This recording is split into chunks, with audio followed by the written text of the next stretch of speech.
संबंधवाचक सर्वनाम relative pronoun. कुछ सर्वनाम ऐसे होते हैं जो प्रधान उपवाक्य में आए सर्वनाम शब्दों से संबंध स्थापित करते हुए आश्रित उपवाक्य में प्रयोग किए जाते हैं। इन्हें संबंधवाचक सर्वनाम कहते हैं। जैसे, जो पुस्तक उस दिन मैंने तुम्हें दी थी वह मुझे वापस चाहिए।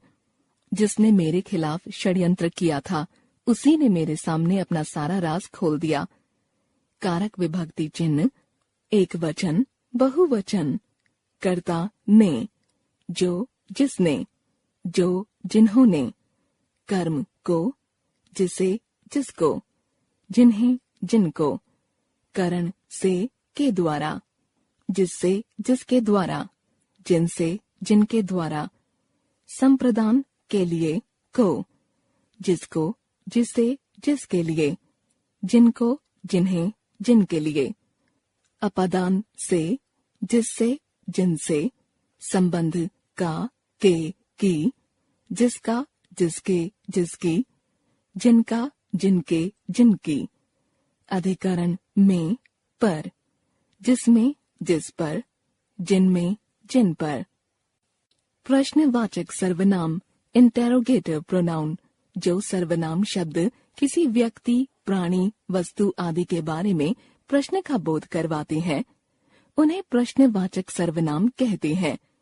जैसे, मंजुला ने अपनी माँ को तरह तरह के व्यंजन बनाते हुए देखकर पूछा, माँ, आज हमारे घर कौन आ रहा है? ऊपर दिए गए वाक्य में कौन प्रश्न सूचक सर्वनाम है। इसी तरह के अनेक प्रश्न मन में उठते हैं। जैसे, उसका नाम क्या है? तुम कहाँ जा रहे हो? ये सब सर्वनाम प्रश्नवाचक सर्वनाम कहलाते हैं। कौन, किन्हें, किसे, क्या, कहाँ आदि प्रश्नवाचक सर्वनाम शब्द हैं। ध्यान दें कि प्रश्नवाचक सर्वनाम शब्द वही हैं जिनका उत्तर संज्ञा शब्द में प्राप्त हो। कारक विभक्ति चिन्ह एक वचन, बहुवचन।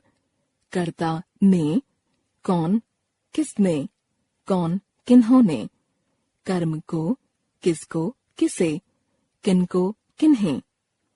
करण से के द्वारा, किससे किसके द्वारा, किनसे किनके द्वारा। संप्रदान के लिए को, किसको किसे किसके लिए, किनको किन्हें किनके लिए। अपादान से, किससे किनसे। संबंध का, के, की, किसका किसके किसकी, किनका किनके किनकी। अधिकरण में, पर, किसमें किस पर, किनमें किन पर। निजवाचक सर्वनाम रिफ्लेक्सिव और एम्फेटिक प्रोनाउन, जिन सर्वनाम शब्दों का प्रयोग स्वयं के लिए किया जाता है वे निजवाचक सर्वनाम कहलाते हैं। जैसे, तुम्हें अपना काम स्वयं करना चाहिए। वह स्वयं साइकिल का पहिया बदल लेगा। मैं अपना काम खुद कर लूंगा। वह अपने आप से ही नाराज है।